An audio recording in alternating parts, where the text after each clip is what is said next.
Earthen dams holding back millions of gallons of water face a basic physical limit. Without a controlled path for overflow, rising water overtops the crest and rapidly scours the foundation, leading to total structural collapse. To prevent that collapse, engineers install a spillway.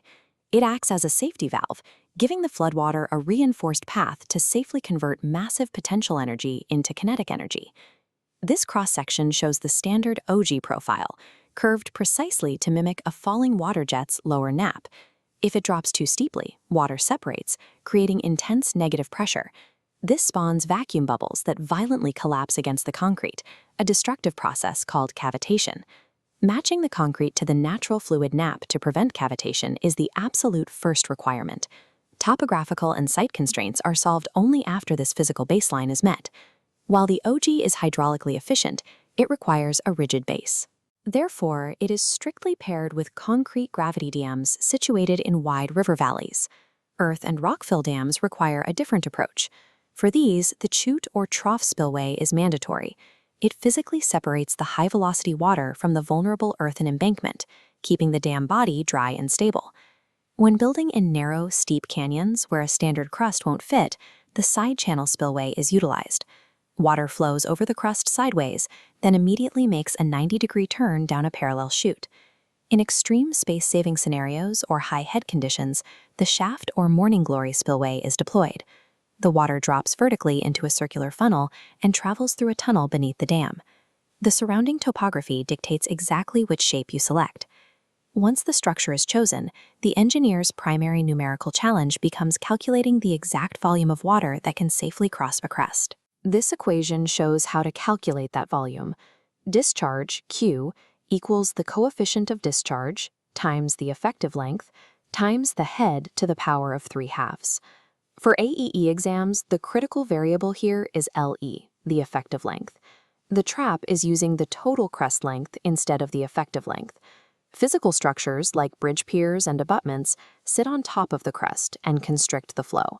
To find the actual space the water has to move through, you must subtract the interference caused by these structures. Factoring in the pier contraction coefficient, Kp, directly shrinks the available space in the formula, reducing the calculated discharge capacity of the spillway. Memorizing the standard pier and abutment contraction coefficients is the single deciding factor for passing the discharge calculation questions on your exam. Once the water clears the crust and races down the chute, it reaches the toe of the dam at highly destructive velocities. This kinetic energy must be neutralized immediately before it enters the natural riverbed. This text outlines stilling basins. Their primary function is to intentionally force a hydraulic jump, which rapidly converts kinetic energy into turbulence, killing the water's momentum. After passing the stilling basin, the water may still carry residual momentum. Baffle-type dissipators are installed in a series to fully break up and dissipate this remaining energy. For roller buckets, there is a strict selection rule. They are only utilized when the tailwater depth is greater than 1.1 times the required conjugate depth, and only when the underlying riverbed is solid rock. Let's test this.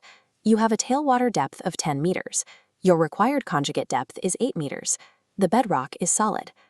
Which dissipator do you select? The answer is the roller bucket. Multiply the conjugate depth of 8 by 1.1, which gives 8.8 meters. Since the 10-meter tailwater is greater than 8.8, the condition is satisfied. Calculating this exact mathematical relationship between the tailwater curve and the jump height curve ensures you deploy the correct structure, determining the survival of the dam's toe. Let's run a quick matching exercise, exactly like you'll see on the AEE exam. Connect the physical constraints to the correct engineering solutions. Narrow canyons get side channels, earth dams require chutes, and a tailwater depth greater than 1.1 times the conjugate depth means a roller bucket. This chart ties everything together, linking site topography to the required spillway, compatible dam structure, and toe dissipator rules. Take a screenshot of this matrix right now. Memorizing these relationships covers the vast majority of classification questions you'll face. Tracing the physical journey of the water, from selecting the crest profile at the top down to neutralizing the kinetic energy at the toe, is your roadmap for mastering spillway engineering.